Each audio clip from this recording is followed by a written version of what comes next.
Eto mga idol, pag-usapan natin ang maaring susunod na laban ni Cuadro Alas. So matapos nga po ang kontrobersyal na sinasabi nilang headbutt daw, kaya natigil sa round 4 ang bakbakan. Dito nga sa ating nakuhang scorecards ay maliwanag pa sa sikat ng buwan bituin, kasama na pati sikat ng araw. Nalamang si Casimero mga idol, kaya malaki ang posibilidad na mabago ang resulta. Malay natin mula sa draw ay mauwi sa round 4 TKO. Matatandaan ang laban ni Cuadro Alas kontra kay Rayo Akaho. Nauwi nga po ito sa no contest mga idol, pero kinalaunan ay naging TKO. Samantala mga idol, pagkatapos nga po ang laban ni Cuadro Alas kontra kay Yukinori Ugoni, ay dumiretso nga po si Casimero sa isang parte. At dito nga mga idol, makikita natin na pakanta-kanta lang si Cuadro Alas. Samantala, courtesy nga po sa channel ni Kuyang Joseph, natanong nga po dito si Cuadro Alas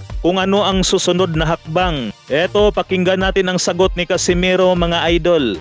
Nod, what next for you? Oh, yung next, maganda yung next natin abangan. Next laban, pwede pwede big news. So next laban natin guys, January or February, so nandyan lagi yung laban natin. Abangan nyo lang yung mga ano natin. Magbago pa ba yung decision, Chap? Depende po sa commission. Ganun talaga dito sa Japan guys, kahit may kunting cut ka lang, basta yung referee magsabi ng headbutt talaga yung decision nila dito. Kaya yun talaga yung patakaran ng Japanese dito.